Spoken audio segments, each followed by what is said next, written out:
watching Gov's Radio. This is where you go if you want to see something or if you want to hear something funny. Coming up in just a couple minutes. This is a joke I told. What? I'm not on Gov Radio? Call the police. Call my agent.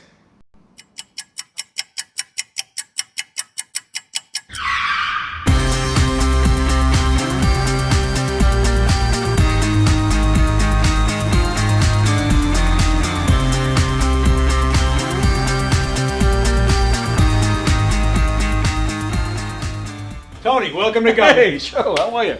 I gotta pat you down though, pal. Oh, yeah? Yeah. All right.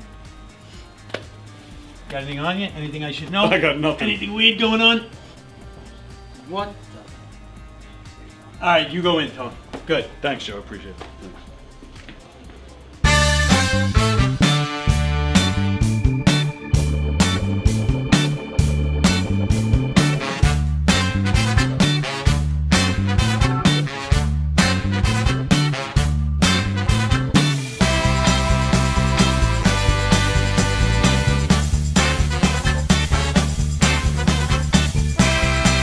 Hi, I'm Tom Kelly of The Tom Kelly Show. Yes, this is not the only time I've gotten on my knees in the back room of a comedy club.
The Knockem Dead Comedy Radio Show is also brought to you by Two Eagles Auto Body.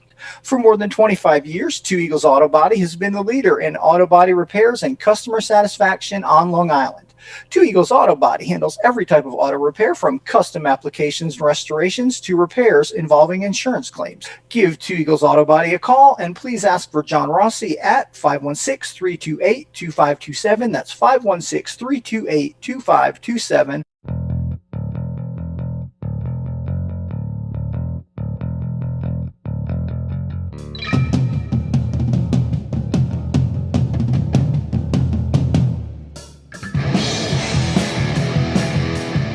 Hey, how do you say there, people? It's Johnny Brennan, creator of the Jerky Boys, also of Fox TV's Family Guy fame.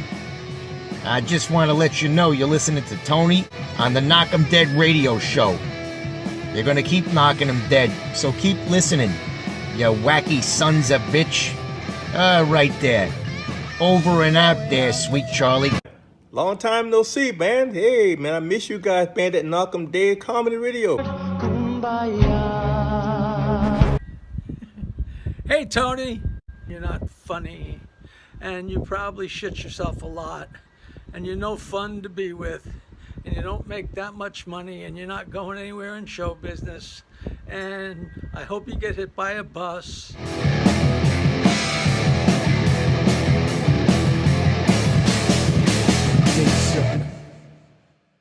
Hello! Do it like that. Hello! Yeah, like that. Hello! Not like that. No, that was awful. The one you did when I wasn't. Hello! Okay, save it for when it's on. Sorry. God, you know, I turned off the microphone, and you're like, gold. I turn the microphone on, and I get ah. Seriously, ready? Hello! That was an idiot. Damn it. Hello! That was it! Alright, this is the one. Hello! Hello. Hello. Hello. Hello. Hello. Hello. Hello. So yeah, do it like hey. All right, you ready from hey? Hey. Now. Hello. Hey. Knockem dead.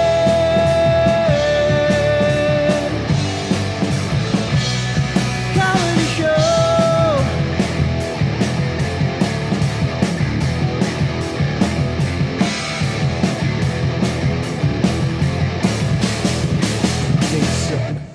Hello.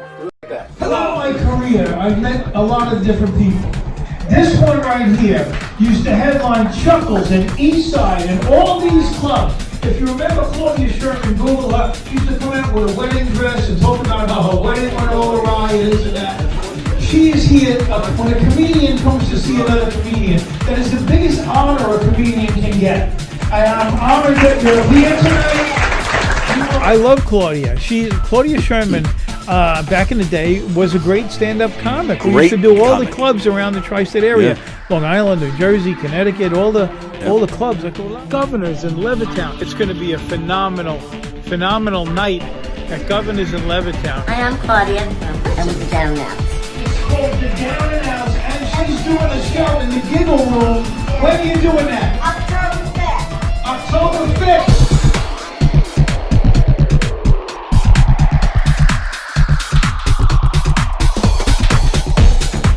Governors in Levittown. Go to govs.com for your tickets. With the Down Now. A lot of great comedians, a lot of laughter, good food. Governors in Levittown, get your tickets now. Govs.com.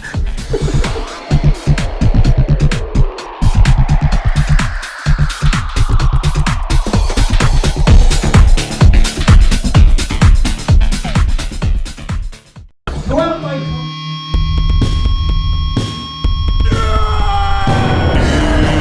It's your birthday today. Done. It's your birthday today. Done. Happy birthday. You have a great business. You've been voted #1 at everything. No matter what you do, you seem to be #1. I just wanted to wish you a happy birthday. I would never say in your case that you're fired because you're doing too well. So I'll just say you're hired. It's your birthday today. Done. It's your birthday today. Done.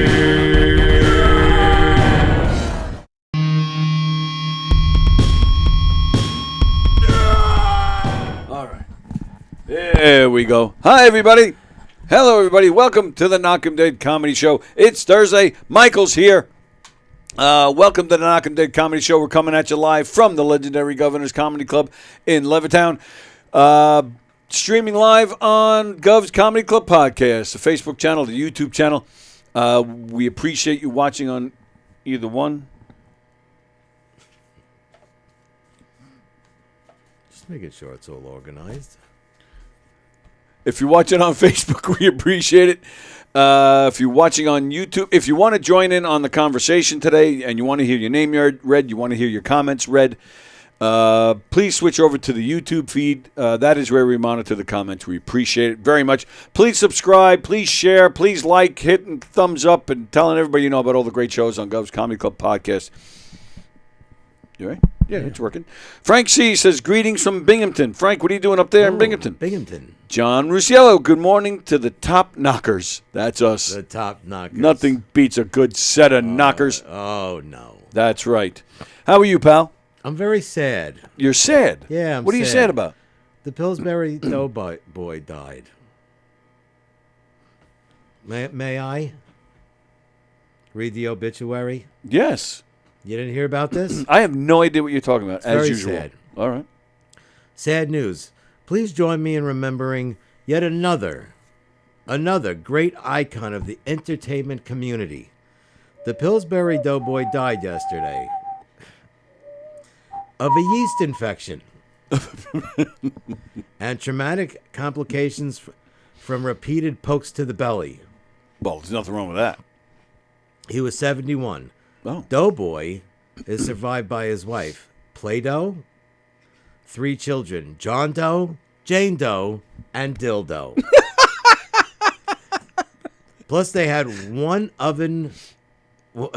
They had one in the oven. Ah, you screwed that one up. Yeah, I did. Services were held at 3:50 for about 20 minutes. So it's very sad. See the picture there? Oh, that's a lovely picture. The camera's right there, in case you didn't notice. Poor little dough boy. Poor little dildo. Poor little dildo orphans. All right, so we started the show off on a sad note. Oh, I have I have something hilarious to share with you. So you know I work at a thrift store with my girlfriend, right? Isn't it?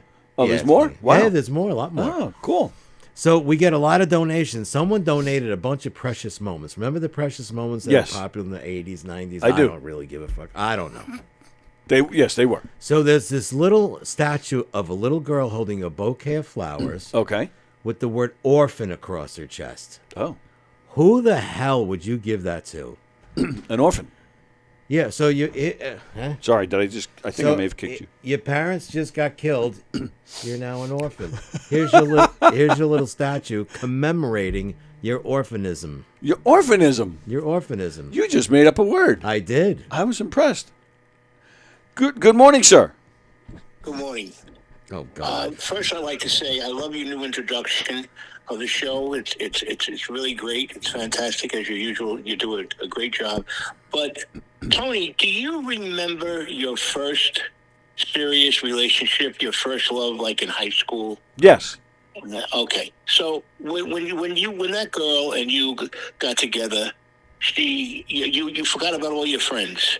You forgot, your friends that you hung out with, your friends that you played ball with, because you just wanted to hang out with this girl. All right, and rightfully so. So before your co-host met this wonderful Trish, who's a lovely girl, we used to communicate every single day. All right. So and it was just not idle conversation. It was very serious conversations. It was intellectual conversations, which I don't really like at my age, but I did it because he's a dear friend of mine. So the other day when we had this issue with Charlie, I was agitated and I wanted to call my friend, but it was on a Monday. All right, I wanted to call him, and I wanted to express my feelings about this scumbag Charlie and what he said about your Michael's friend, you, and your daughter. And I don't want to bring that shit up because I'll get agitated. No, it's fine. We're gonna get to Charlie. We're gonna talk about Charlie today. But yeah, go ahead. Yeah, no, it was a very important thing to me. It was a very important thing to me, and I wanted to release my frustrations, and I wanted to tell him, listen, this scumbag is a no-good motherfucker, and he's knocking Tony and our family. And to no avail, I called him back. He didn't call me back. Tuesday comes. I'm sorry, I'm lying. I'm all screwed up. I first started it on Sunday. Oh, okay, yeah, because he called on Thursday, right. Because on Thursday. I first called him on Sunday. All right? No avail, no call. Monday, same thing. Called him up, no call back. Finally calls me Tuesday. He goes, good morning, how are you, buddy? I go, where the fuck were you for 2 days? He goes, excuse me? I said, well, where were you? He goes, excuse me? I said, excuse you? Excuse me? Where the fuck? I was trying to call you. He goes, well, I was doing things with Trish, and I had to do... Goes 2 ways. Doing things with Trish. I mean, give me a fucking break. Then I tell him about Tony. Now he's all concerned. What? What do you mean? Well, who is this guy? Well, this is terrible, this and that, the other. I said, well, you don't give a fuck. I said, because I've been calling you for 2 fucking days and trying to tell you about this. I just want to throw my friend under the bus. He's a no good rapper. He's like a little kid. All right. So let me ask you a question. Do you hold her hand when you walk down the street with her, Mr. Kaplan? Yeah, and I walk towards the traffic, so if a car comes, I get hit, not her. Okay. So that's number one. Do you open the door for her? Every time. You pussy whip bald fuck. I love you. Goodbye. Pussy whipped bald bastard. Wow. All right. Well, one thing that one of my responses to John, I mean, he was acknowledging, you get into a new relationship. That's what you do. You spend all your time, whether you kind of forget your buddies. Yeah. or maybe not. Or was he just saying it happens in your first serious relationship? Because he did mention the first relationship. Yeah, he brought me back to high school with my high school sweetheart. Yeah, so it should be actually every serious relationship. All right, so that's where I'm going. Which I've been through about 47 of them. 47 first relationships. So that's your defense, that it's still new and you should get a pass because every guy does this. Not necessarily. Oh. Well, all right, so you were also saying while he was on the phone that he was lying, that you're saying what, he only called once? No, he did not call me over the weekend. So when did he call you? I called him yesterday. Oh, and so we're off Sundays and Mondays, Trish and I. Right. And I didn't call him. Okay. I called him yesterday. And that's when he told me all about the shenanigans. Oh, so you're claiming he never called you at all? Oh, no, he didn't. So you weren't calling him back. You were just calling to say hello. I just called, yeah. And did he say, hey, I've been calling you to tell you about Charlie? Oh, he did not. No. Whoa. No. Whoa. Yeah, whoa was right. So everything that happened here, yep. And then I was previously indisposed for 2 days. You were getting the sex. I was getting the sex. Yeah. Oh. All right, so I don't know. Sounds like we have another fight brewing around here. This show, since Thursday, is kind of turning into Jerry Springer. It brings up a lot of sordid feelings. Yeah, there's a lot going on here. Let me read some comments, and then we'll get into some stuff. Vicky, it's Wednesday, Tony. You're pushing it. You said it was Thursday. Oh, did I say it was Thursday? Did you? Oh, I didn't even catch it. I didn't get. My apologies. It's Wednesday. Hi, everybody. I thought it was Sunday. No, it's definitely Wednesday. See, we know it's Thursday because I wear red on Thursdays. So I should have known it was Wednesday because Mike always wears blue. Blue? Nothing. Oh. But you have worn blue. That's a very funny shirt you have on, though. It's a funny shirt? Oh, yeah. No turning back. What is it? It's a small print on the bottom there? V1 Church. Oh. Is that the church? Yeah. Your wife's church? Yes. That's the name of the church? V1 Church. Oh, I thought the name of the church was No Turning Back. You pull up and it says No Turning Back. We're keeping you. We're going to strike you down. Well, thank you, Vicky. I'm sorry about that. Yes, today is Wednesday. Sorry. Fremder, I heard orphans are great at tennis because it's the only way they get real love. Oh, my goodness. Oh, my God. Oh, by the way, can you... Why am I laughing You know, at that? I was looking up the owner of the thrift store there. Yeah? And he's actually friends with her.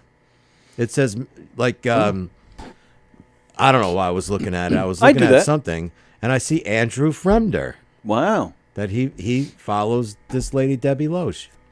Small world. Fremder, I don't know if it's from this show or if it's all coincidental, but yeah, he knows. Me and him have a lot of mutual friends. Wow. Yeah. Bosie says, good morning. Hello, Bosie. Fremder, I used to be in a relationship with a hot gamer chick. I miss my Xbox. Hi, Paula. How you doing? Oh, you have been called a lying sack of shit. Oh, he did not call me Sunday or Monday. No. Is it possible that he called you and you missed it? No. Check your phone right now. Yeah? Yeah. Oh, he's about to lose $3. That's our standing bet. Is that right? Yeah. I won $1 in here yesterday. You did? I bet the Exterminator that the Mets would beat the Yankees. So I won $1. But they all lost 3 in a row there. Yeah, but when they played the Yankees, the Mets won. Monday.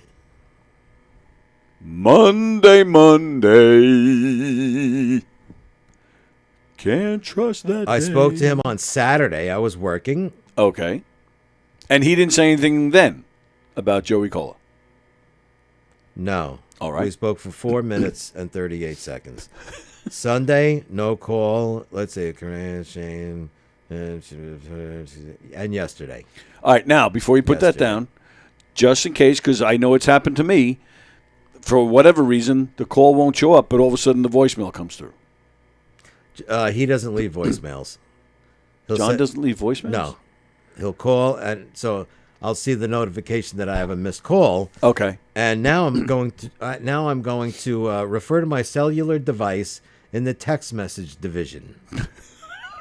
What the hell? John, you've never left me a voicemail? I think he has. I've left you a voicemail. Well, yeah, but I said John. I didn't say you.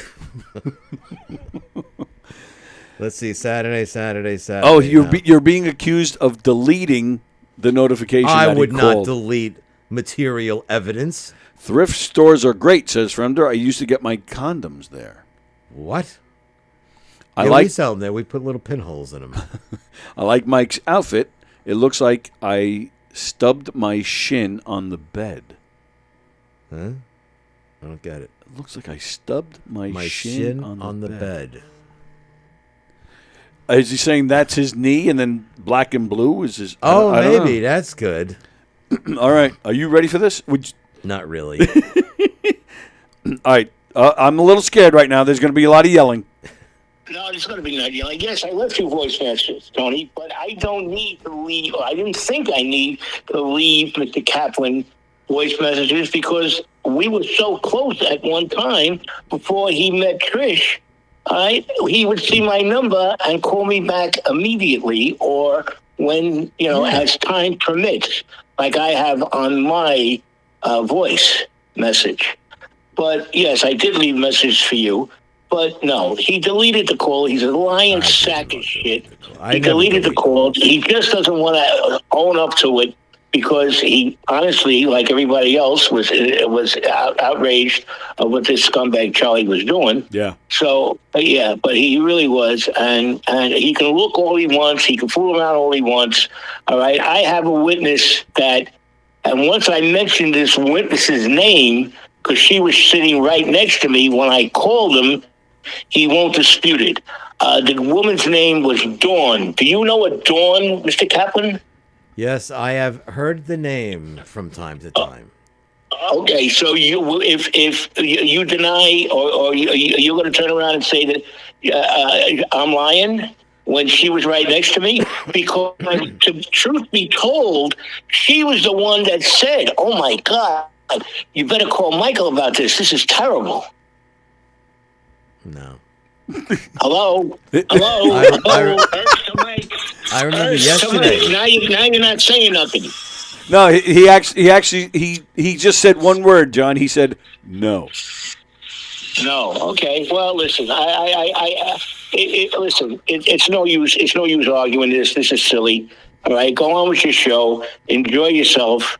All right, Mr. Kaplan. I wish you a fond adieu. Goodbye.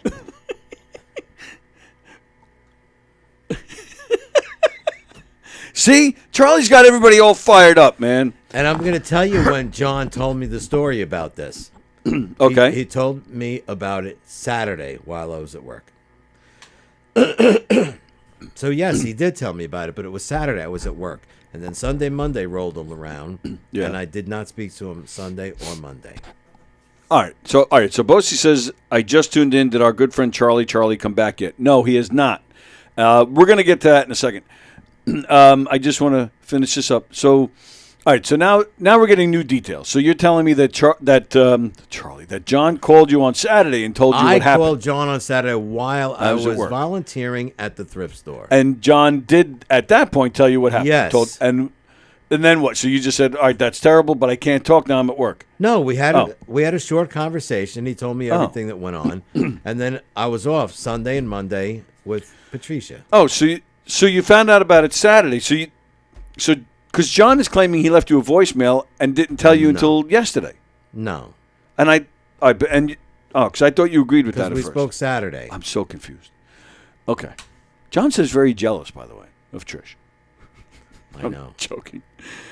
Okay. All right. Well, I hope you guys work this out because there's enough fighting around here. I don't need any more.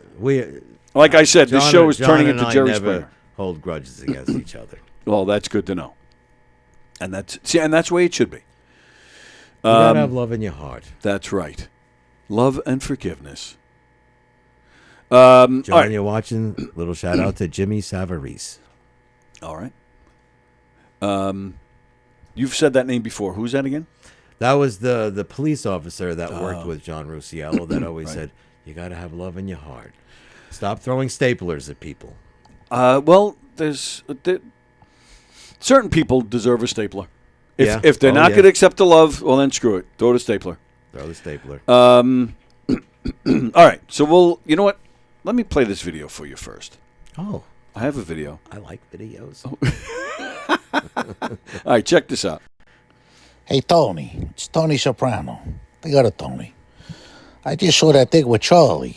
What he did to you and Joey Cola was a fucking disgrace. Put me on with that cocksucker. I'm just kidding. Whatever can be accommodated. Hold on, somebody else wants to say something. First of all, Tony Walker is no hack. I've known Tony Walker a long time, more than anybody.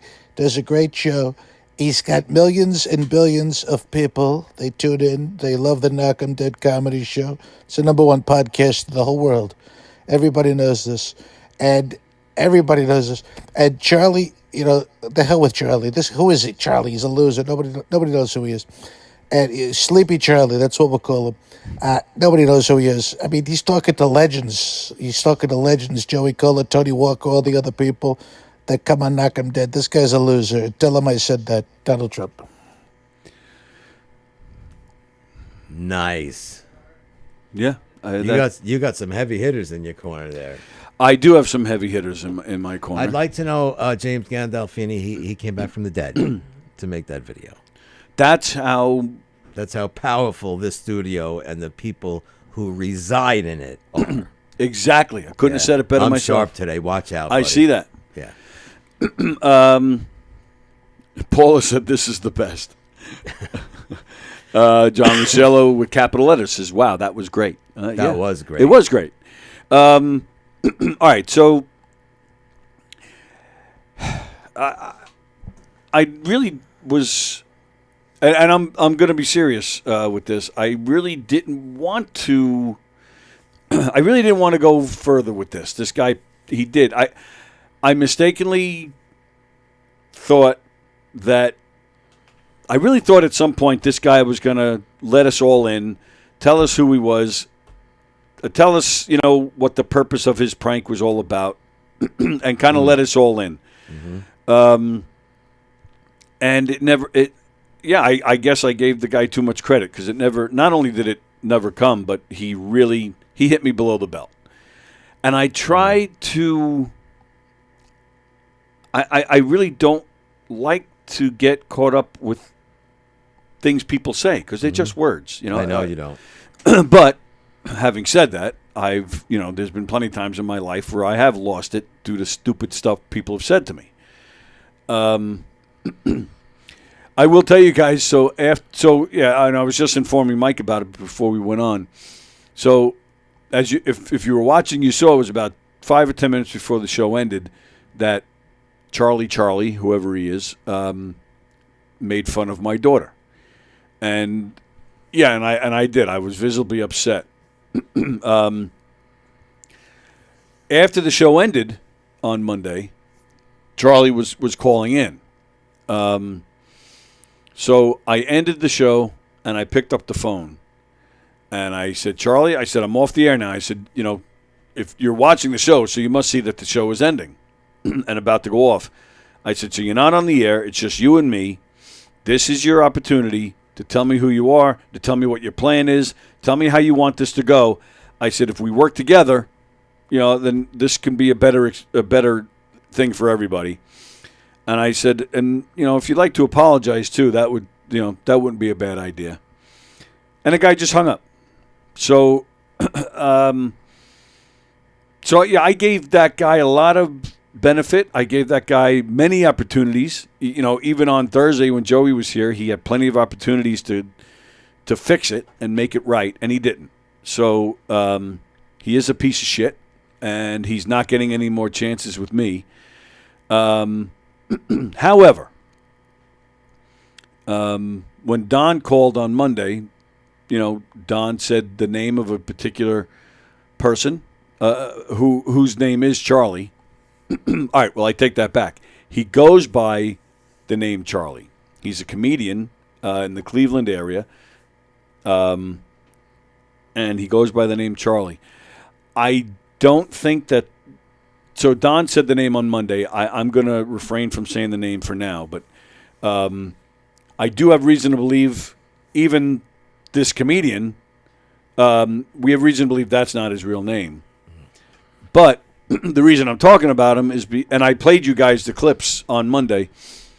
I played the clips of the guy who called in, who said his name was Charlie, and I played clips of this comedian who goes by Charlie.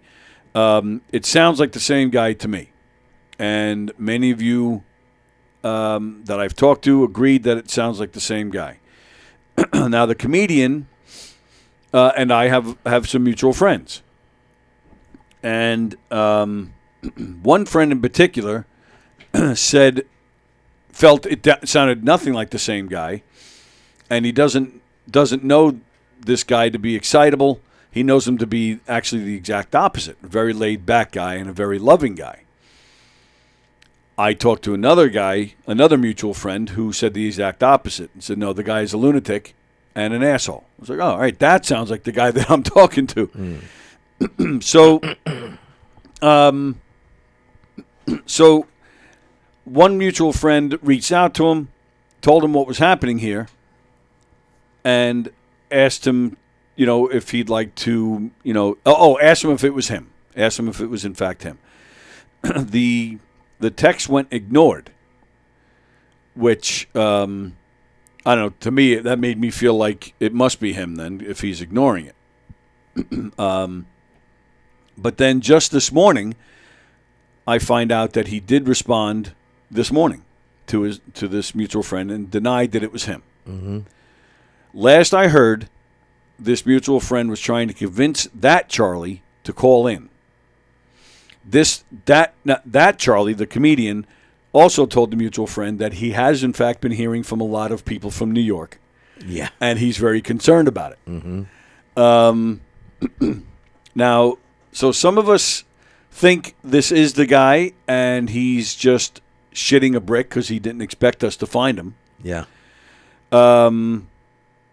Other people are on the fence about it. I'm leaning towards the guy. I mean, again, the clips I played you, to me, that sounds like the same exact voice. It really did sound like the same guy to me. I know one person in particular contacted this comedian Charlie and then immediately was blocked. And so to me, that I don't know. To me, that why would you block the guy if you? It's a little bit of a red flag. Yeah. Yeah. Plus, this comedian Charlie has been posting this week a lot about like women's rights type stuff and like how poorly men treat women.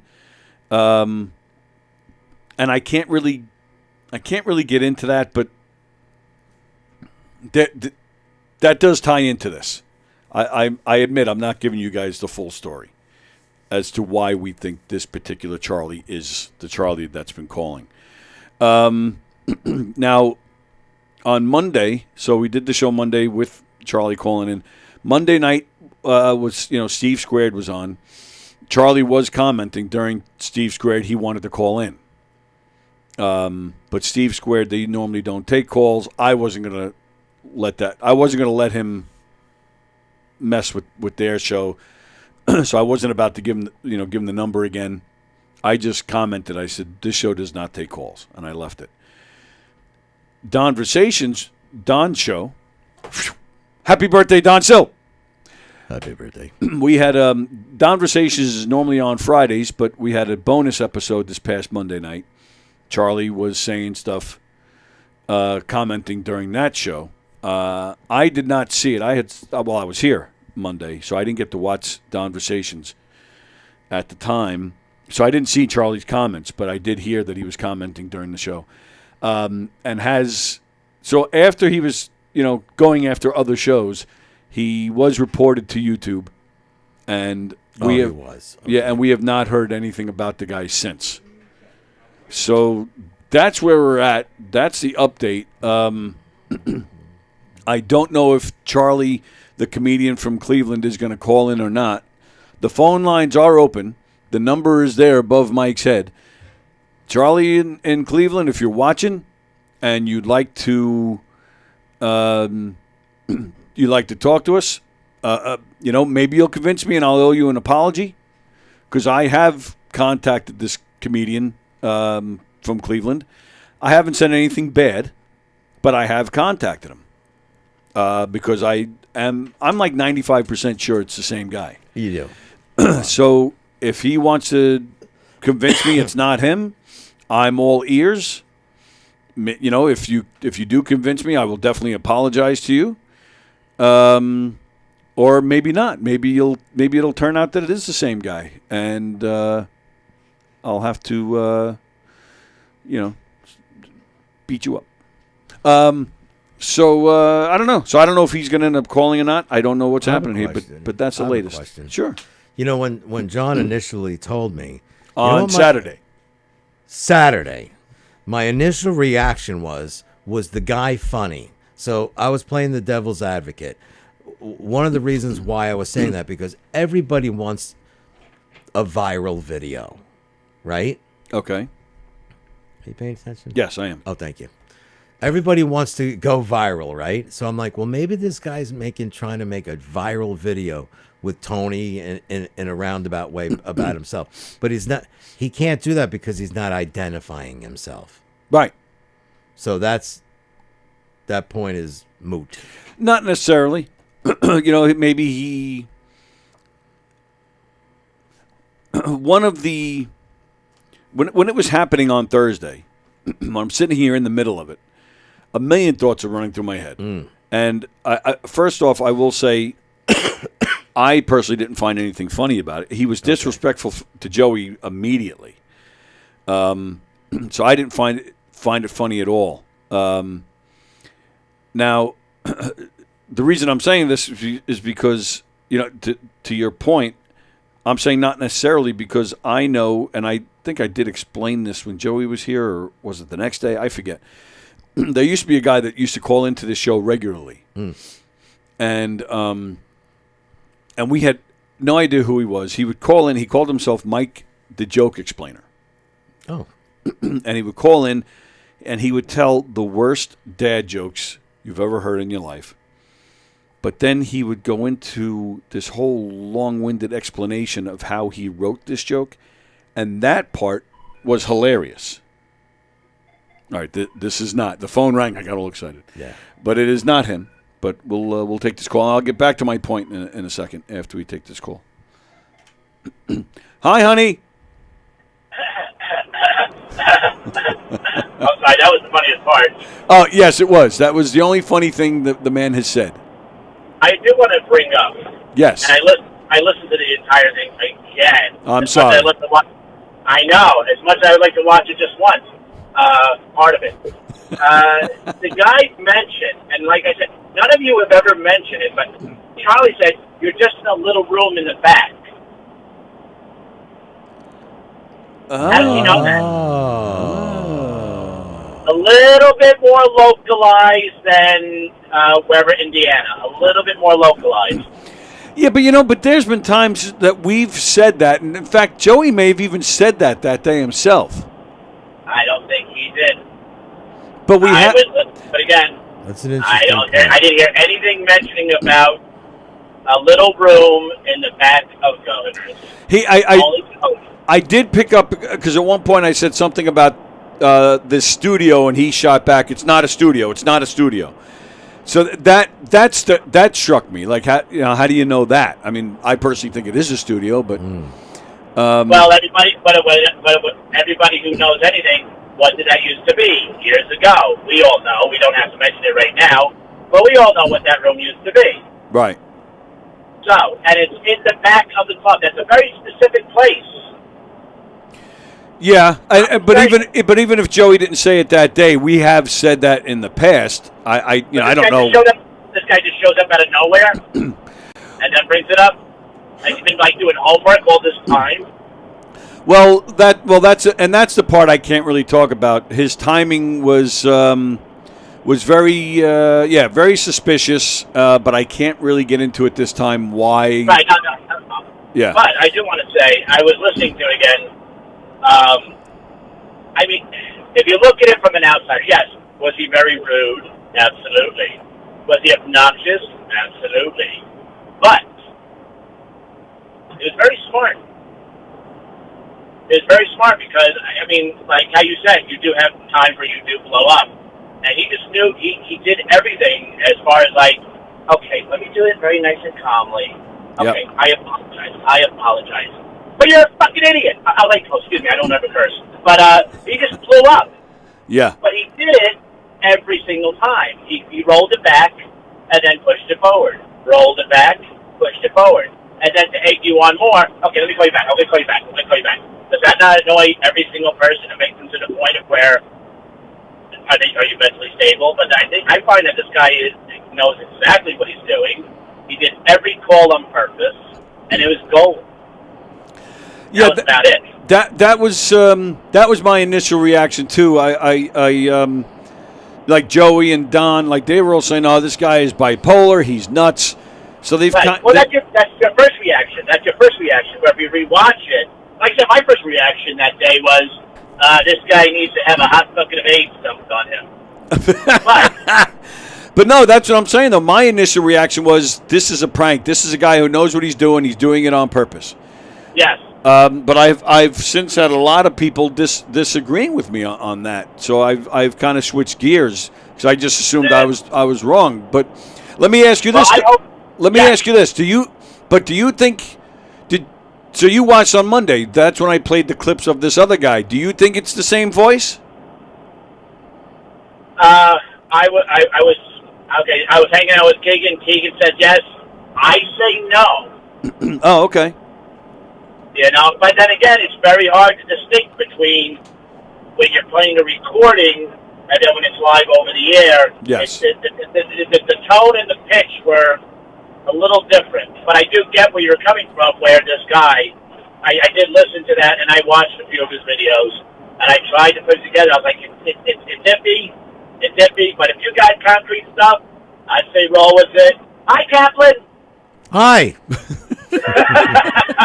And you don't fool me. I was hanging out with Keegan. You were driving him to the airport. No, I was driving him back from the airport. Oh, okay. And now he's gone again. And now he's gone again. That's it. I was like, I went ahead. I gave him his New York blowy, and now he's gone again. So you do the same thing. You pull back and sound normal, and then you get all creepy on us. Maybe Charlie is you. Listen. I might be many things. I can't be a Charlie. After all, what you did to Keegan's banner. So that should be a new thing. Don't be a Charlie. Oh yeah, we've said don't be a Charlie. We said any bad joke, it's just that's a Charlie. Nice. Yeah. Very nice. But I hope you get I hope you get your man like how Dick Tracy does. Oh God. Speaking of dicks, I got to catch. I'll talk to you later. Bye. Bye, Jeff. Jeff Bosey checking in. If this guy from Cleveland does call, I would be shocked, and I do welcome it. Me too. Yeah. So we'll see. All right. Let's see. Let's check comments.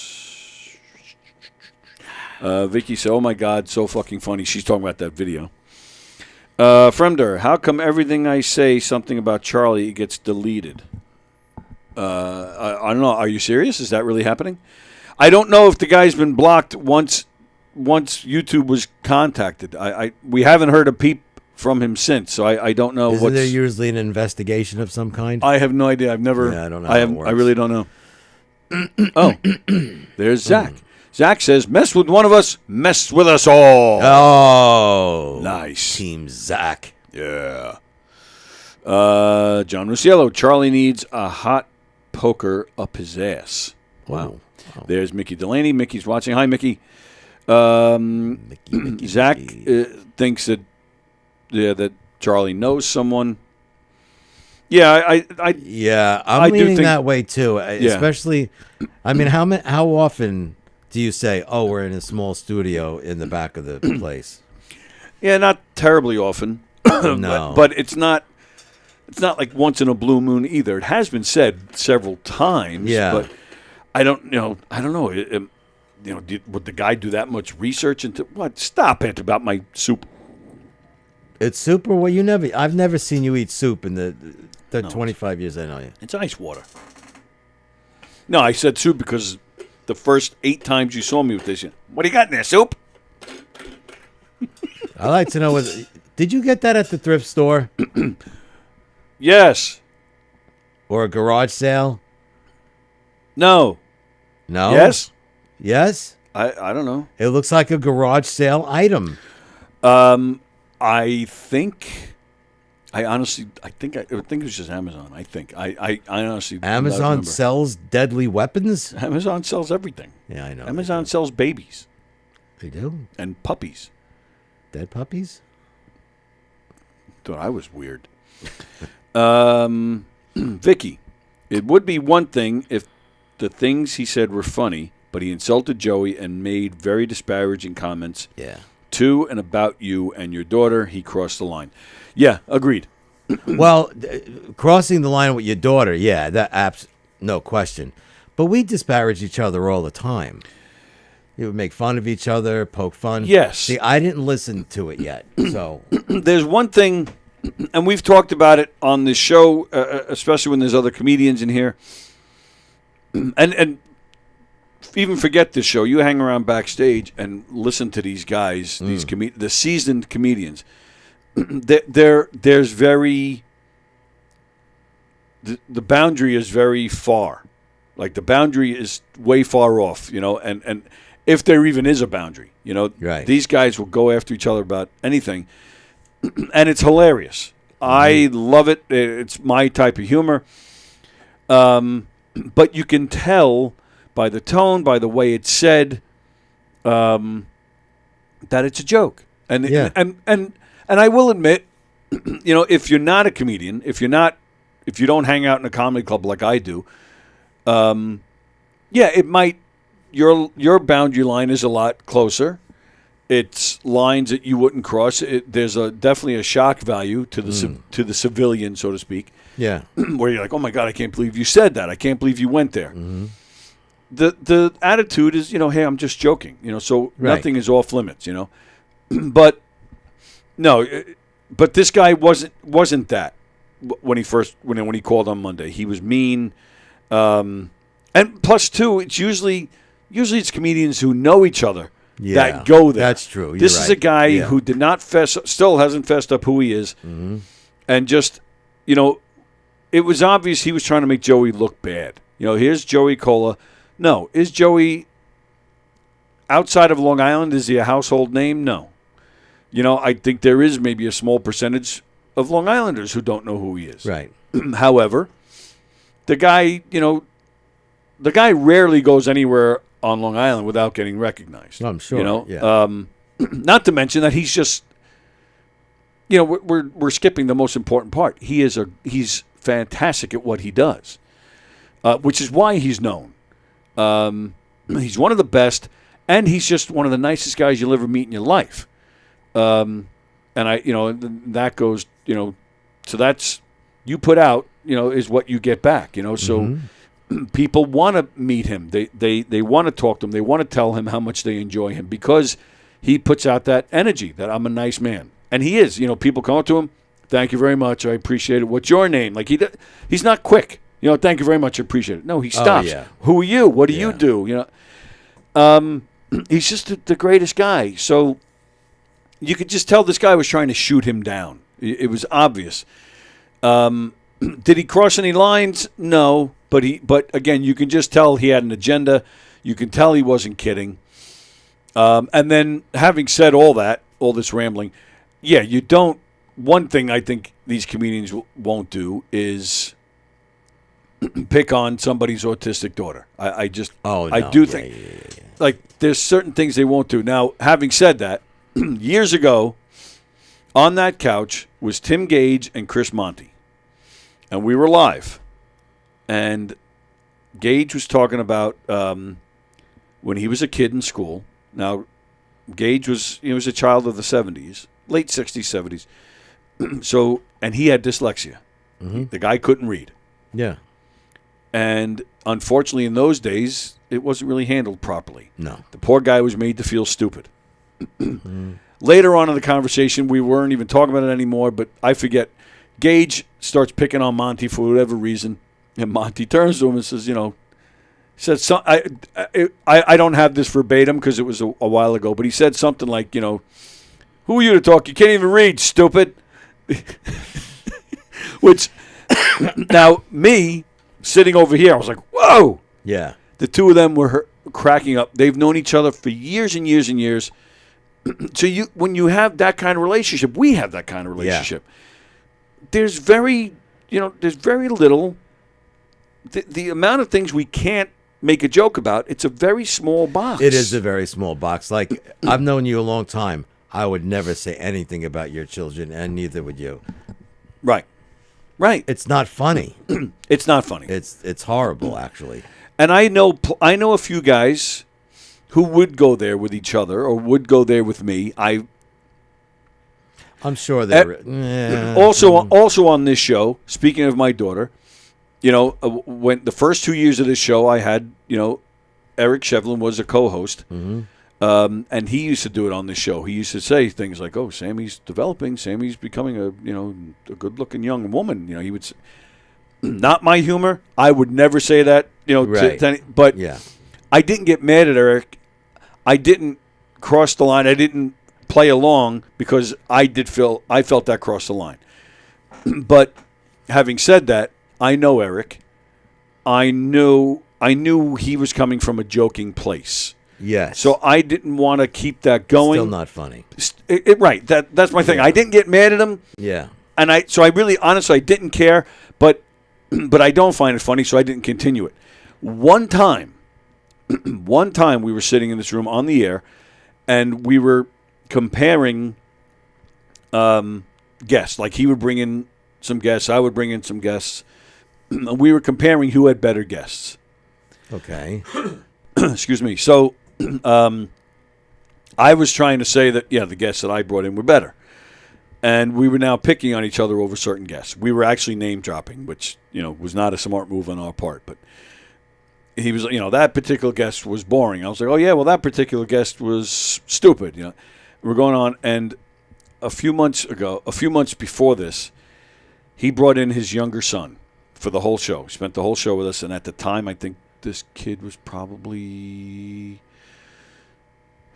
so this was like, I don't know.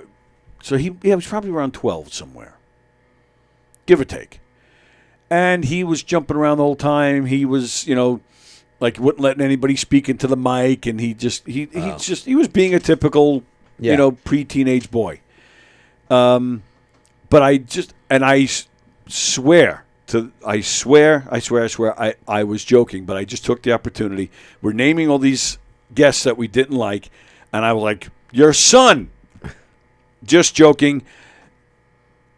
I was trying to just play his game. Like I said, he would talk about how my daughter's, pretty. And I remember one show said something about her, even her chest, like you're starting to see, you can start to see development, On your daughter? Yeah, that's the level he would go to. So I did. We're going back and forth about guests, and I in my head, I'm like, all right, I'm gonna play his game. And I went, your son. He got so freaking mad. And we're on the air. He got so mad, and he yelled at me on the air, I'll bring in my fucking son every fucking day if I want to. You don't fucking tell me my son. And I was saying, Eric, I was joking. Honest to God, I was joking. He let me have it for a minute. He did eventually back down, but he barely said a word. We had maybe 20 to 30 minutes left in the show. He barely said a word the rest of the show. And then so when the show was over, I said right to him, I said, Eric, how many times have you used my daughter? Yeah. I said, that's why I went there. I said, you're going to say that stuff about my daughter. I said, I didn't even go where you go with my daughter. I didn't go there with your son. I said, so, but, an eye for an eye here, And believe me, I'm not trying to make Eric look bad at all. I'm not bad-mouthing Eric. Right. I'm saying that's just his humor. And that's his prerogative. It's not my humor, but that's fine if it's his. And again, and I knew he wasn't trying to be mean. It's just his humor. But I think he did I do think that was a little bit of an awakening for him. He never got challenged. Right. And I don't recall him ever, and I could be completely wrong here, but I don't recall him ever saying anything about Sammy like that again. But that I'm just using that as an example. Again, not bad-mouthing Eric at all. But just trying to make sense of this guy and his phone calls. Maybe he thinks it's funny. He did at one point say that on Monday. This is entertainment. I'm like, no, it's not. It's not entertainment. No. And like I said before, I said it to him that day, and I'll say it again. This whole, and I think a lot of guys our age fall into this. 30 years ago, when Howard Stern was in his prime, the mid '90s was his prime, and that's kind of our generation. So I think anybody, and I've seen it with other people in here as well. Guys will, they want to do something. They want to do something with slutty girls. They want to make prank calls. They want to have fights. They want to, and that was done. Howard Stern did it 30 years ago. It's nostalgia funny, to just remember when Howard said this, or remember when Opie and Anthony did that. But first off, again, it's been done, so it's not funny anymore. It was 30 years ago. Guys our age doing that stuff now is just weird and creepy. Yeah. And that's what I was trying to say to him, because he said on Monday, this is entertainment. You don't find this entertaining? And I said, no, I don't. And for the reasons I just explained. Now, having said that, and I'm sorry if I'm just rambling on and on here, because Mike is looking at his watch. He's like, I'm going to get the fuck out of here. No, I'm not. I'm not being rude. I'm sorry. No, because I know who's texting me. I'm sure you know who's texting me. Yeah, Charlie. So, and I've had plenty of people. So Joey Cola, he posted something yesterday about this. Is someone communicating? What? Not that I've seen. Hang on. Oh, yeah. Nicole, you two are a riot, says Patricia Peterson. It says Patricia Peterson, but then it says, hi, Uncle Mike from Nicole. You two are a riot. Oh, Nicole Marie. Yes, okay. Sorry, I haven't. It's cute as a button. Our button's cute. Yes, I don't know why they say that. I know, isn't that wild? They're round. Trish and I had like an hour conversation once about it. Yeah, I'm curious where that came from. You ever think of why cough drops are named cough drops? Right, because they don't make you cough. No, it should be anti-cough drops. Trish and I were laying in bed last night, and I went on a little diatribe about it, made her laugh, and because she goes, "Oh, I forgot my cough drop." I said, "Well, you're coughing already. What do you need a cough drop for?" Because it's dropping the cough. No, then it would be drop cough. Yeah, but that you sounds see the like parallel. But that sounds like caveman. Drop cough. Me, Mike. Drop cough. You having a seizure or something? No. Yeah, I'm curious where "cute as a button" came from. What is it? Anybody know the history? We did look it up. Trish you? and I did look it up, and I don't remember the. Oh, that's a good story. It is a good. Isn't that an interesting? You're looking story? at your watch with my story. And Your now he's story calling me is a fucking I dummy. looked it up and I don't remember what it said. Now John's calling me a fucking dummy. That's nice. I thought this was supposed to be a gentleman's program. All right, here we go. Whoa, where'd it go? Did you see that? I had the website that was going to explain it, and it disappeared. That was weird. What does it mean to be cute as a button? Pretty or attractive in a dainty way. Dainty. Nice. And the example, that baby is as cute as a button. I've seen some ugly-ass buttons in my day. Well, that too. All right, here we go. There are many who say that it comes from the longer phrase, cute as a button quail. Yes. What the hell is that? Well, quail, it's a boyd. All right, but is there a type of quail that's called the button quail? No. Oh, so you're like, oh, of course, button No, quail. I You still- remember Trish bringing that up. Oh, Others- it's cute as a button. But that still doesn't with make quail. sense. That doesn't help me. Dan Quail? Spelling potato. Others, on the other hand, argue that the button in the phrase is not the button used in clothing, but rather a flower bud. I've never. So flower buds are called a button. There are flower buds because Trish is very into flowers. But that's still all right. And that's considered cute. Like, all right, you're as cute as a flower. I mean, flowers smell good. I guess they look good with the bright colors, but I don't know. It doesn't. It's still cute as a button. First appeared in books as early as 1931. Trish and I were talking about another term that came out like the 1800s. Okay. I don't remember what it was. Does that help you? Yes, that was very good. Thank you. You don't like my anti-cough drop. No, I didn't disagree with it. I didn't disagree with it at all. Well, I said so it should be drop cough. No, it should be So I was the anti-cough. one that said that because it's dropping the cough, and you were like, no. Oh, that's how my face was? Just like that. No, it should be anti-cough drop. And if Nicole Marie is listening, she's one of the smartest young women I've met. This is your niece. It's Patricia's niece, but now she's my niece by default. How old is she? 39. Oh, okay. Very wonderful person. She'd agree with me. It's anti-cough. She's brilliant. Nobody's disagreeing with you. You just did. No, I didn't. You said it should be drop cough. Because it is getting rid of the cough. But then it would say drop cough. It doesn't That's say what I said. cough drop on the package. Right. It says cough drop. That's why I said then they should call it drop cough. Because I'm agreeing. It gets rid of the cough, so it shouldn't be called cough drop.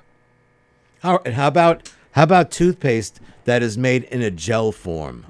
Why is it called paste? Why is any toothpaste called paste? It's not sticking to your teeth. No, it's not paste at all. You're right. It's tooth cleaner. It should be tooth gel or tooth cleaner. Right.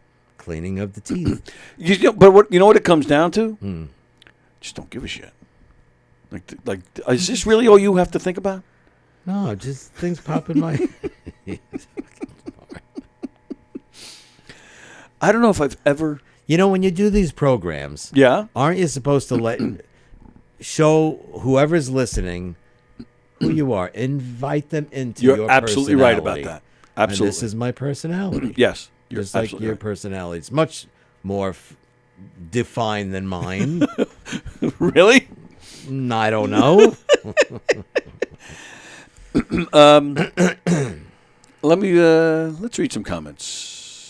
There's a big one right there. That one I read already. Or did I? Yes, I read that one already. All right, so Frank Kafora is all upset because he missed this. Frank hasn't been watching the past few days, and he's even asking, what did I miss? Mickey Delaney, I just want to say to you, Tony Walker, I remember when you put up Sammy's picture, you cannot tell that she's disabled. Oh, okay. I have a question. Okay.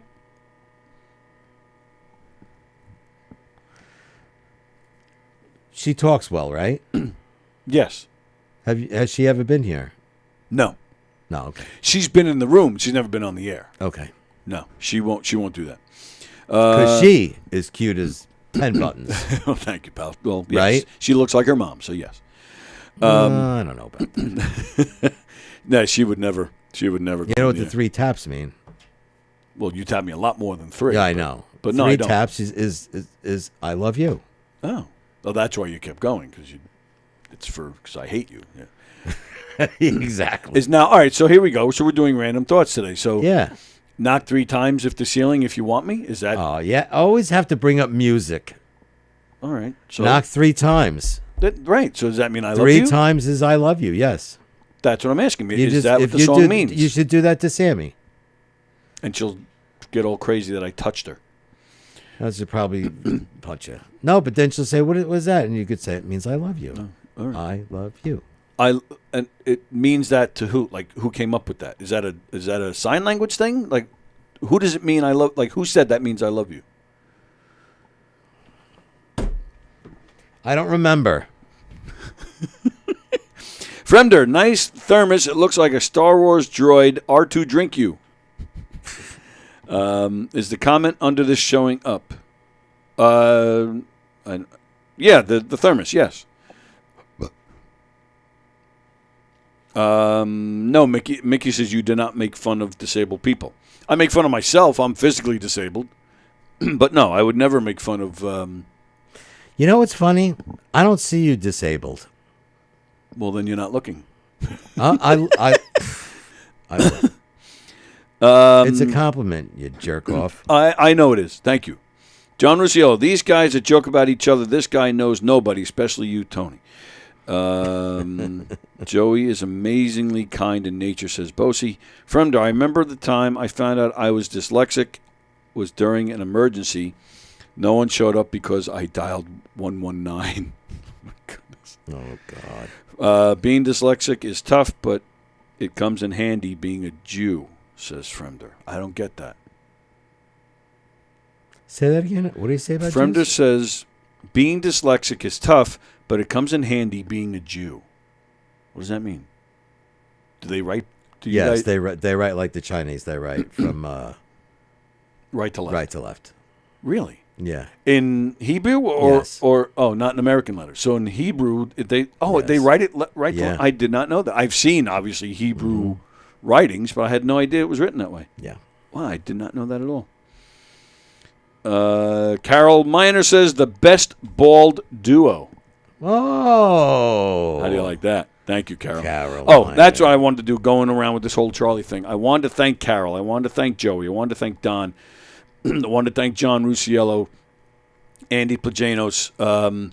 There's been so many people that have supported and reached out and have said nice things. That's what I was going to go before when Mike started looking at the watch. Joey Cola posted something about it yesterday. And I'll admit, our numbers since Joey Cola, he posted, watch the Knockem Dead Comedy Show with my friend Tony Walker, which is great. But then, of course, he did say something, too. We had a phone call from a very mean person the other day. You guys should watch it and tell me what you think. I can't tell you. I mean, a boost from Joey Cola is amazing. Oh, yeah. And the numbers on this show has definitely increased since Charlie started calling. And I'm appreciative. And, of course, it's been suggested I ride the wave and keep the numbers up. But I just don't know if I want to take that route. I seriously don't want to be a Jerry Springer show. No, I don't blame you. I don't want to do that. We had some great people in here yesterday. I thought we had a great show. Our main guest was a book author, and our numbers were very good, and they're still good today. So I'd like to think, if you're checking the show out because Joey told you to, I'm just hoping you just enjoy the show and you enjoy what you see. That's a perfect segue into what I want to tell you about the taps. About the what? Oh, the love tap. Okay. Where does the love tap come from? The first known use of love tap as a, quote, gentle blow. Whoa. Are you sure you were talking about the same thing? Yes. To signal caring goes as far back as 1809, also in the 1800s. Author James Fenimore. Jeff Bosie really loves a lot of people. James Fenimore Cooper ironically penned a character who received 3 love taps across the shoulders, quote, by so gentle an instrument as the butt of a musket. So we're talking about blowing and anal sex with muskets. Well, so you're a freak. That's what I'm learning here.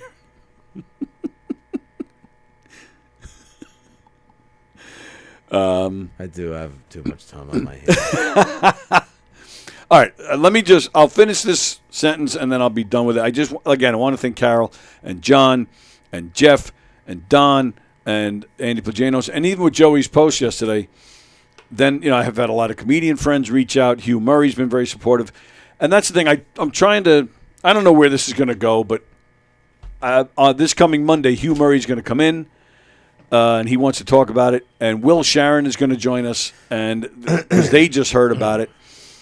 You know what's going to happen? So- This guy's going to call you up and say, "Look what I did to your numbers." Oh, he has already said that. Oh, he has. Well, he didn't actually say it that way, but he has said that, this is all a good thing. This is all entertainment. This is all helping your show. And maybe it is, but it's just not the way I want to do it. No. And I hate to, of course, I love seeing the numbers increase, but I'm not going to try and keep the numbers up by having a Jerry Springer show. I'm not going to fight with somebody every day. If I wanted to fight with somebody every day, I'd still be involved in my union fighting with management at the company we represented. So hopefully you just enjoy the show for what it is. Unless, of course, John's going to fight with Mike right now. Tony, do me a favor. Sure. Tap Mike 4 times. And what does that mean? I know what it means. No, please tap Mike 4 times. I know what it means. Like he tapped you 3 times, tap him 4 times. I know what it means. What does it mean? It means I love you more. No, it means you're a dope.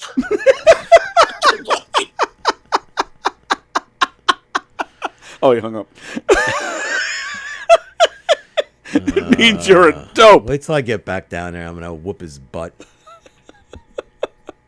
Oh, that was funny.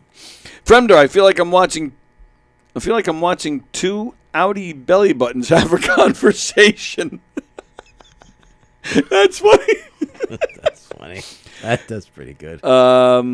Here's a statement. What does this mean, Kaplan? You're a dope. Okay. Mickey says, sorry for my spelling. Mickey, you're fine. Don't worry about it. Like you, Mike, I don't see Tony as disabled. Thank you. I just shared the show. Thank you, Mickey. Fremder, I am not disabled, but the doctor told me I was a bit handicapped. Oh, no, Fremder. Oh, goodness. Wow. All right. Suddenly I'm depressed. I just want to thank, and I want to thank the comedians. Scott Baker, who's been on the show several times. He had a lot of nice things to say from Joey's post. Mark DeMeo, a great comedian, another retired cop from New York, now lives in Vegas. He had some nice things to say. Les Deegan, John Santo. Getting a lot of support this week from people, and it's very nice of you all. Even though, I lost my shit on Monday. I wasn't looking for what? I was coughing. I said, sorry, emphysema. That's all. Definitely wasn't looking for that, but it's still nice to get. It's nice to get, yes. And if by chance, this guy in Cleveland, and if it's not him, I have no problem apologizing at all. So, all right. So I'll leave it at that.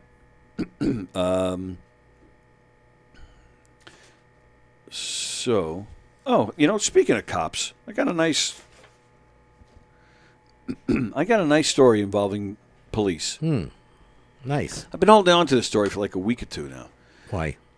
What? Why? I just was doing other things. Oh. I was fighting with people. North Carolina. This was, what's today? August 7th? So on July 10th, so almost a month ago. August 7th.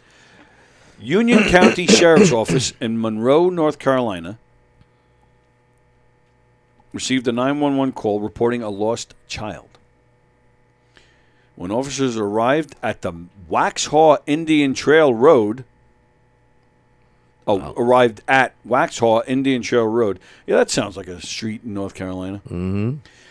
So it's a suburban residential area outside of Charlotte, near Monroe, where this young boy was walking alone. They were unable to help the boy locate his parents or home. Oh, I see. So they had. Oh, so the report of a lost child. So they had the child, but he was just lost. So I thought they meant like he had disappeared. Oh. No, he was a child walking by himself who got lost. He didn't know where he was going. Yeah. All right. So it turns out this boy was autistic and nonverbal, which is why he couldn't. So, with no leads, the sheriff's office decided to call in the canine unit. So, Deputy B. Belk, B period Belk, B-E-L-K, Belk, and his bloodhound Remy tried out a reverse track. That's pretty cool. Yeah. Very smart. The dog sniffed the boy, the little kid. Belk took a piece of gauze and used it to collect a scent from the forearms and the back of the neck of the boy. So they took gauze. And Remy got a whiff of the boy's scent and successfully tracked backwards for kidding? Approximately a half mile, where he located the child's home in a nearby neighborhood. The boy was quickly united with his loving family. No criminal charges or offenses. It seemed like the boy had snuck out of the house by himself without his parents realizing. How cool is that? That's awesome. The Schwab. That police officer was very smart. Absolutely. Deputy B. Belk. Thank you, Deputy B. Belk, for your wit, for your smarts, for your intellectual... His honorable actions. His public service. Very nice. Yeah, I thought that was a cool story that I've been sitting on, so now I can cross it off. What's that one? It's a music story. Oh, not musical. No. Even though musical and music are the same thing, right? Musical. Not necessarily. I mean, a musical is like a Broadway show. But like Frank is musically inclined. Right? And then plays music. Plays music. A musical, that's like, something where you break out into song. Or a Broadway show is a musical. Right. Is that would you like to break into song first? No, you sing. No, thank you. What'd you bring that up for? You asked me what that other the story is. What's the worst job you've ever had?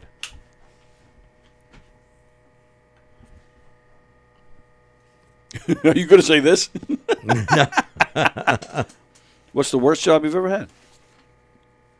I think delivering newspapers when I was a kid. That was the worst job you've ever had? You have to remember, I've only had very few jobs in my life.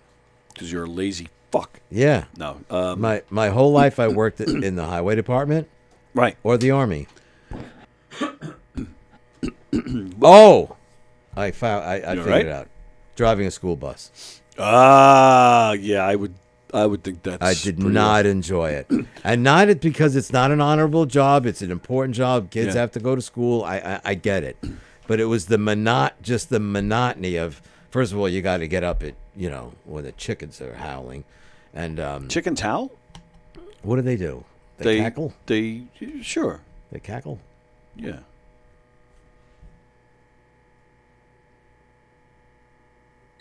Oh, that's not it. Oh, that's not it. That's not a chicken. That's a rooster. That person was not a chicken. I thought I had a chicken here somewhere. Maybe not. I have this. Doing a lot of that shit on the bus. I have a couple of funny stories if you don't mind. But God bless you. So, and it's just monotonous. I had little kids, right? The little ones. And some were on the spectrum, but they're very high functioning. They were loving kids. I mean, make a right, make a left, make a right, make a left. You're only allowed to wait 3 minutes in front of a house, and the parents would always take their time in their Ugg slippers and their robe. Here's little Johnny, get on the bus, have a nice day, pat him on the butt. I'm like, have a good day, yeah. And then you drop them off, and the parents don't come out of the house. I wasn't allowed to let them off the bus until the parents came out of the house. It was annoying. I bet. Didn't like it. Yeah, I didn't like that. it. I had this one kid. I can't say his name, I guess, right? No. Oren.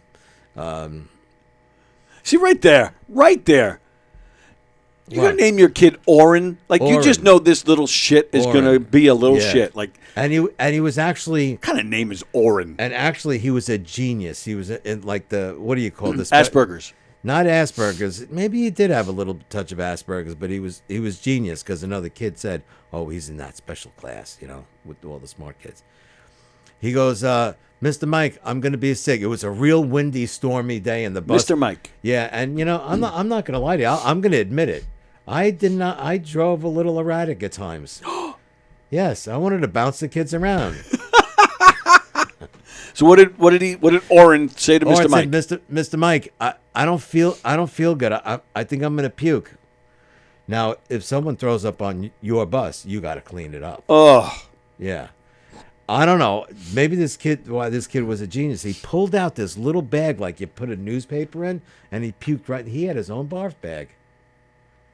Oh, so it's not your driving. This kid has motion driving in car sickness or motion something. sickness. Yeah. But I got to tell you, there's a big mirror above the driver. Yeah. And I was watching him puke, and I went hysterical. I thought it was hysterical. What is wrong with you? I don't know. He was a bleh, bleh, and I was like, There's the movie. It was hysterical. The movie Falling Down, Michael Douglas. Oh, that's a great movie. I love that movie. Yeah, and one of the best. I laugh every time. The part where he's got the gun out in the fast food restaurant, and he's, they're making him his lunch, and he's. Is that the scene where he's like, breakfast? The ladies at breakfast stop at 11:30. It's 11:33. Right. Yes. Yes. So, and they agree to make him whatever he wants. And now, as he's waiting for the food, he's just looking around at everybody. And he turns. Oh yes, yeah, yeah. He turns to a lady and says, "How's your food? Good." And he turns to a young kid. "How about you, son? Is your food good?" And the kid's just looking at me and goes, "Blah." I laugh. Great scene. I do. I laugh every time. That at that was great. That is a great movie. The ending kind of sucked in that movie, but I thought, Yeah, but it's a great movie. yeah. Michael Douglas is hilarious in that movie. Right off the river. But all right, so I'll give you a little bit of a pass. But if I don't know, to see somebody puking in real life, I don't know. I don't laugh so much. Usually, I don't like the sound of it. It usually Yes. kind of makes me nauseous. But I'm driving a school maybe bus. he was a pain. I hate to say this about anyone's child. I'm sorry, but he was kind of a pain in the butt. All right, I So, get you. it Kids was can be funny. dicks too. Absolutely. Yeah. I'll tell you. Some show today. We spent a lot of time on Charlie, and now we're talking about puke. Years ago we were. This is a long time ago, like 12, 15, like probably closer to 15 years ago. We were rehearsing for a murder mystery, and we were in my basement. Now, we had this new girl working with us. I don't even remember her name. Honestly, I don't even remember her name. So fuck it. She wasn't that good. I wasn't very impressed. She was kind of annoying. Call her Charlie. And she comes to rehearsal, and she brings her daughter, who probably, I want to say, maybe 10 years old. She's like, I couldn't get a babysitter. My husband, whatever. I don't think she had a good relationship. She said something like he was home but wouldn't watch the kid or something weird. Oh. So she brings her kid. We're rehearsing. The kid's just sitting there. Out of nowhere, all of a sudden, she stands up off the couch. She doesn't even say anything. She just stands up and goes, and it's like Niagara Falls. Like projectile vomiting. Yeah, and a ton of it. It's getting all over my rug. It's getting all over the floor. We're all screaming like, "What the?" So yes, and we're all running around in a panic. So I tell this woman, I said, "Can you grab her and bring her up to the bathroom, please?" Yeah. She goes up. Some of the cast members, including one that I don't talk to anymore. Uh-huh. But to be fair, she was fantastic. She was on it. She was cleaning it all up. She had help from some other cast members, but it was mostly her cleaning it up. I'm not trying to figure out what to do, what's going on. So I go back upstairs and I go. I think Sammy was around the same age as his kid. So I go. I'll go get some old, some clothes that she doesn't really use, and I'll, because she had it all over her. Yeah. So we found these pajamas that Sammy doesn't really wear. So I hand her the pajamas. Oh, I take that back. I get the pajamas. The girl is in the bathroom by my bed. I see. I'm walking past it. The door's open. The girl is sitting there by herself, and she's just kind of lost. She doesn't know what to do. She's panicked. She's in this strange house. So I'm like, what the fuck? I go downstairs, and there's this woman. I go, and I hand her the pajamas. I go, she's just standing there apologizing, offering to help clean up. I said, here are the pajamas. She's upstairs. We'll clean this. Why wasn't she with her daughter? Right. She takes the pajamas. She goes upstairs. I go back upstairs. I don't remember why. I don't remember why. I go back upstairs for whatever reason. Walk around the house. I walk past the bathroom again. The door is still open. The girl is in there. But not only is she by herself again, but she's completely naked. So I immediately whoa. I go downstairs. I now yell at this woman. I go, what are you doing? Oh, I just feel bad going off for the clean. I said, I already asked you once to go upstairs to your daughter.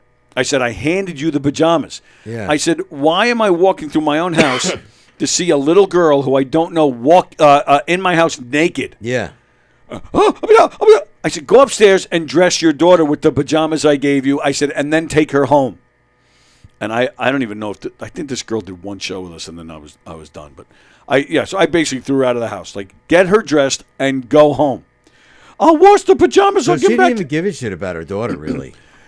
It really didn't seem like you it. No. Think about it as you're telling me the story. Oh, it was unbelievable. Yeah, it was crazy. It was crazy. Wow.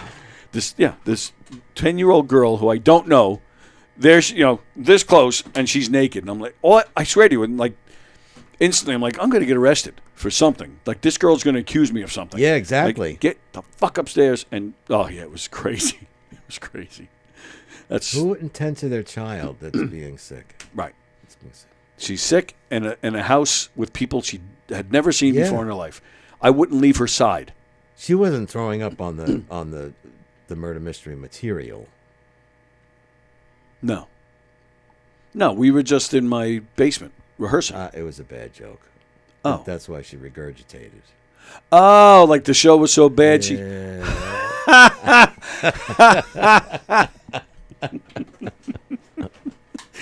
that was good. That was actually really funny. I didn't get it, but it was Can you funny. catch on, please? No.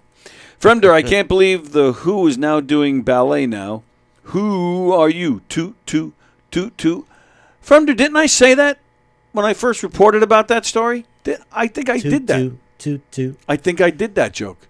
You did? I'm almost certain I did. Did you hear about the priest? No. He was talking to a mother. Okay, whose mother?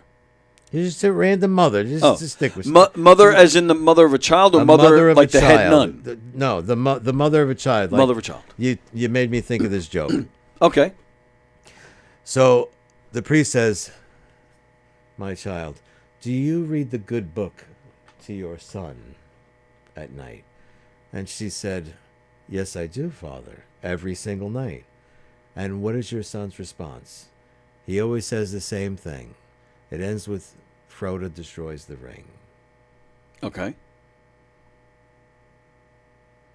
Oh, that's a Harry Potter thing. Harry Potter? That is Game of Thrones. Oh, my God. That is, what is that? Lord of the Rings. Lord of the Rings, same thing. Same thing? It's all the same shit. Sorcery and J.K. magical. Rowling can't even hold a candle to J.R. Tolkien. And I'm sorry, Nicole Marie, I know you're a Harry Potter fan, I think. I have never watched a minute of any of that stuff. I have zero interest in that. Lord of the Rings? Yeah, I've never seen it. It's the ultimate good versus evil, just like here. Just like what? Here. And Charlie. More than Star Wars? Fuck Star Wars. I never got into Star Wars. Calm down. I'm sorry. It's all right. See, I don't care. I'm not judging you. I don't watch that stuff. You don't watch? I thought it was a very funny joke. Yeah, but I don't know the character. If the people know the characters, maybe some people are laughing right now. I just didn't know. I didn't know who Frodo was. That's why I didn't get it. Because I don't watch Frodo that. Baggins. Frodo Baggins? Frodo Baggins. Frodo Baggins. It's a hobbit. A hobbit. Yes. Frodo Baggins, the I hobbit. I guess I'm getting old. I'm getting really old. I even have a kidney-sized pool in the backyard with a stone in it.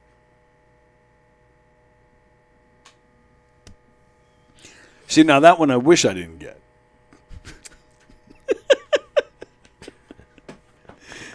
Did you ever have a kidney stone? Yeah, several times. Several times? Yeah, 3 or 4 times, yeah. Ooh. You've had them? I've only had it once. Oh, I think we had a discussion about it. It's the worst, yeah. Yeah, man. Oh, you think... Ooh. You're getting stabbed in the back, literally. Well, I was feeling it right here. I thought it was so if my... you felt it on the side, it was moving. Yeah, they told me that later, It was yeah. in your ureter. Yeah. I thought... Well, that's the thing. Yeah, I got to the hospital. Within an hour, they had given me morphine. Yeah. Pain went away and yeah. never came back. So the stone had obviously... They said they said it was probably so small that you didn't even feel it pass, which makes sense because I'm very small. So, but yeah, so So I only had pain for maybe 3 hours tops, but and then it was weird. So if we did talk about this, maybe you remember this. It happened on a Friday. So, this is a perfect way to round out this show and make it full circle.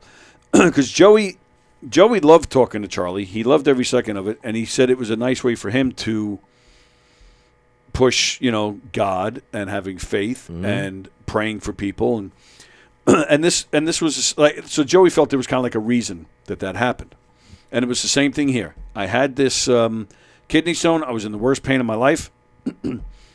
Tried to drive myself to the hospital, couldn't make it, so I had to come home.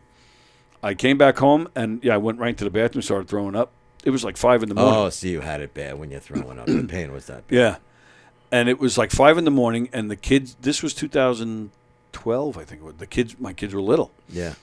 We couldn't leave them home, so we had to wake them up, make them come to the hospital with us. Wow. And I'm in the car, like the pain, started a little before 5 in the morning and just was getting worse and worse. Mm-hmm. So I'm driving in the car, shivering, sweating, like the kids had to watch this. It was terrible. Yeah. But, I get to the hospital. Like I said, once the morphine kicked in, I fell asleep. I woke up, I think, 2 hours later, not an ounce of pain. But this was on a Friday. So the hospital, they saw that I was okay, but we never saw the stone. So, like, just in case the stone didn't pass yet, we'd like to hold on. We'd like to keep you here. So it was a Friday.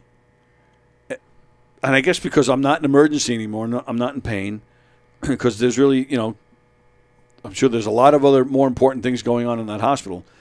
I was there for the whole weekend. Friday, all day Saturday, late Sunday afternoon. I finally got to go home.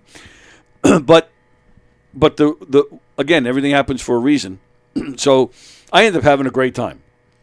Oh, knowing you, yeah, I'm sure, yeah. Sal, Sal. He showed up that night. Lisa brought me McDonald's. Sal brought me Carvel. And Wow. Sal, bless his heart, he stayed for a couple hours.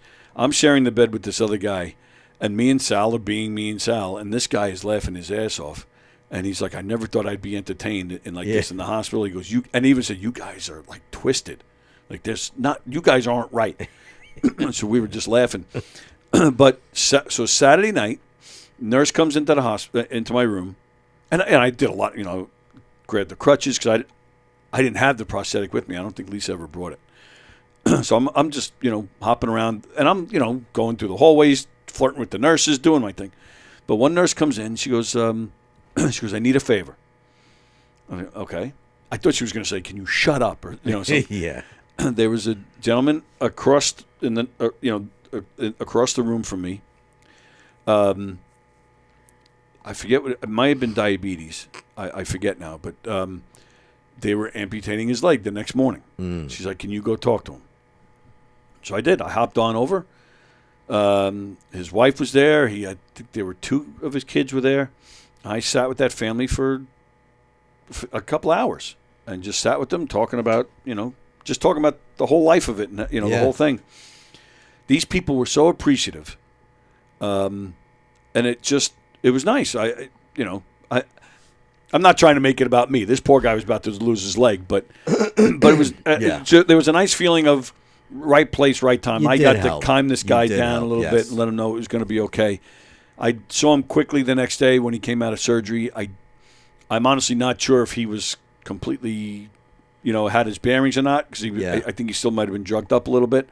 So I don't know if this guy recalls seeing me the next day or not, because I remember finally getting out of there shortly after I saw him. But so I have no idea whatever became of this guy, how it all worked out. But his wife was definitely relieved. I remember the family, coming to me afterwards, coming into my room and thanking me. You made him feel so much better. So it's nice. It is nice. To go into the hospital like that and thinking, like there's nothing wrong with me. This thing must have passed. What am I doing here? Yeah. But it ends up, you served the purpose and there for a reason. So, all right. I think most things, 99.9% of things in the universe happen for a reason, yes. Yeah. Yeah, because you're not really a religious. You don't really have No, a faith. I'm not. I'm not overly religious. Are you atheist? You're not. No, I'm Right. not an atheist. No. Right, but you're just all right. Not a religious guy. Now you're giving John more ammunition. Oh, he's probably a Jew today. He's Catholic. What is he?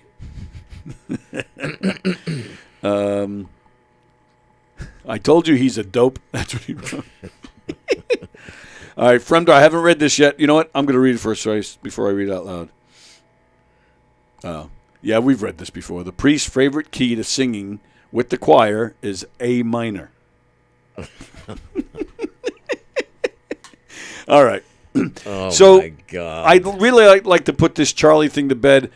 I do hope you guys do continue to watch. If you haven't been, if you're new to this, please, share the link to the show. Tell everybody you know about all the great shows here on Gov's Comedy Club podcast. I will tell you, though, that the Charlie thing will not be put to rest. Like I said, Hugh Murray and Will Sharon will be here on Monday. They specifically asked to come in to talk about that. So we'll see where that goes. Murray? Hugh Murray. Oh, Hugh Murray. Oh, Hugh Murray? Is that what you thought I thought said? you say Hugh Murray. That's a great name for a comic. And here's Hugh Murray. He's actually Hugh Murray the Fourth, and he has a great joke where if you take his first initial, it's HIV. That's funny. And of course, Andy will be here Friday. I'm sure Andy's gonna. I'm sure we're gonna talk about it a little bit. Oh yeah, well, Carol, yes, you're right. I was thanking Carol and thanking a lot of people for their support, and forgive me, I left out Carol's son Zach. She has a Zach. She has a Zach, and he is also special needs himself. He's a great kid. He once drew a picture of the Beatles for me, and he sent it to me in the mail. He's a great kid. Well, I say kid. He's in his 20s. But yeah, she said, Zach, hope you liked his voicemail. Him and Carol left me a voicemail the other day, and Zach told me he loves me. And it was very touching. Very touching. And Carol and I have always been friends. We've known each other, I think, since elementary school or junior high or something. But we're definitely closer now than we've ever been, and I'm better off for it. She has turned into one of the best. She sent us the big peanut butter cups. She does send the peanut butters, yes. So I love her for that. I love her for the phone calls. We've talked when her husband Mike's been going through a brain tumor. When Sally had a car accident and her neck was messed up, Carol was there for us. Carol has turned into one of my best friends. And yes, so of course, thank you, Zach, as well. Forgive me for leaving you out earlier when I was thanking everybody. But I do. I thank everybody for the support. And so I'm sure we'll still be having some fun at Charlie's expense, but then hopefully after that it'll be over. And thank you. Thank you. I'm fortunate to do this show and get some great people in here to have some fun with. Thank you to all the pages, the social media pages I share this to that allow me to post this show on their pages. Thank you everybody for joining me. And Charlie pointed out our numbers are not great, but they're okay. And when I see the support I get, and that tells me we're doing something right. For him to even call in the first place, for him to even find us in the first place, that means we're doing something right.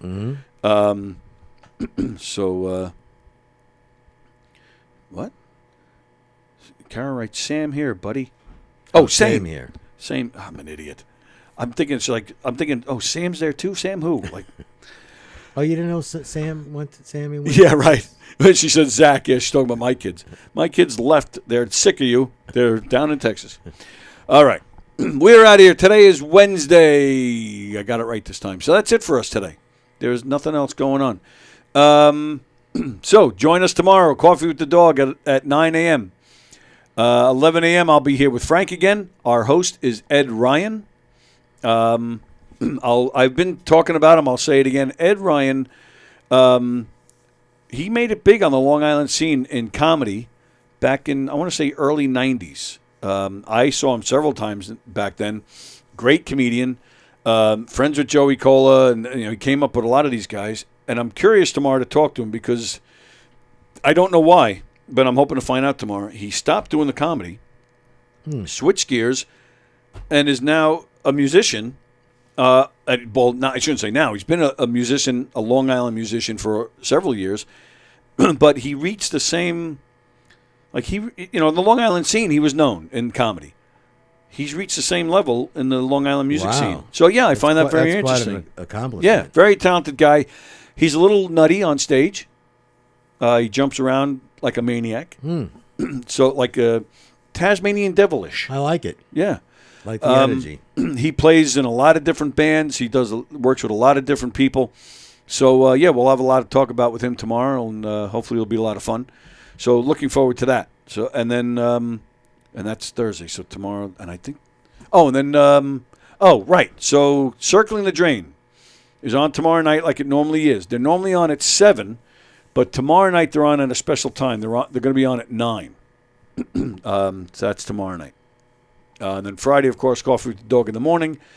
Me and Andy on Friday at 11. Donversations this Friday with Don. I believe his guest is comedian Greg Vaccarello. I do believe that's this week. And once again, reach out to Don. Wish him a happy birthday. Vaccarello. Sorry to bar you. I'm sorry, what? Vaccarello. Vaccarello. Yeah. I don't know. I think, isn't it pronounced Vaccarello? Oh, I don't know. I saw it up there on the screen before, and I'm a very... Where? On there? It was on the screen before we went on. Oh. How? What was on there? His name was on there. Oh, I okay. guess upcoming comic. Yeah, but I didn't have any visuals with his name on it. You did. I saw his name. And I was looking at Vaccarello.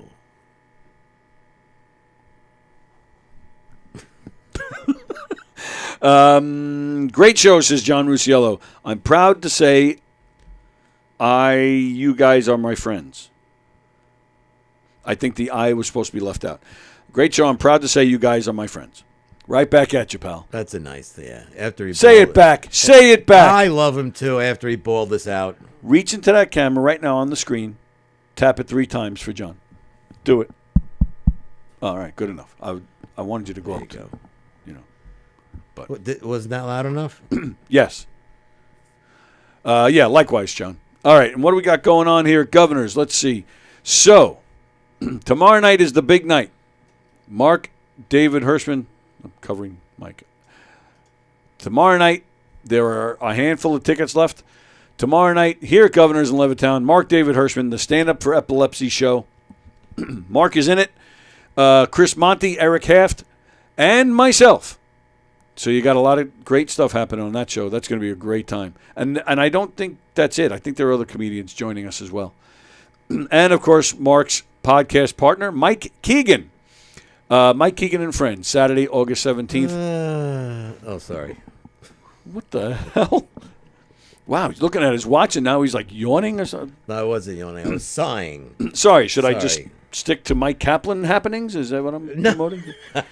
Oh, this freaking I do Governors. like being the center of attention. Well, take a comedy class, and we'll promote your comedy appearances. Or get your ass in another show, damn it. Well, you're going to be doing some stuff with us. Oh, my goodness. Look at that look. All this time, Mike Keegan's been up there, so we're still promoting Mike Keegan, not you. Hugh Murray's in that show as well. That's going to be a fun one. Don't forget Knockem did comedy. We got a bunch of stuff happening. Hugh Murray. HIV. Yeah, a lot of great stuff happened with Knockem did comedy. And, of course, Gov's Comedy Club podcast. We have some shows coming your way. The Down and Outs, the Clash of the Boroughs with Mike Pachetti and friends. Johnny McDonald. Headlining is Greg Kritikos. Karen Krentz, unfortunately, had to pull out of that show. So we're working on a new poster, but Courtney Ortera will be performing. Sean Kearns will be performing. And we have a guy making his comedy debut. His first time ever on stage doing comedy. His name is Andrew Farella. He was actually in here with me. If you guys watched the Green Room show we did that I posted last Friday, he was the kid in here playing the guitar. He was fun, so we're looking forward to that.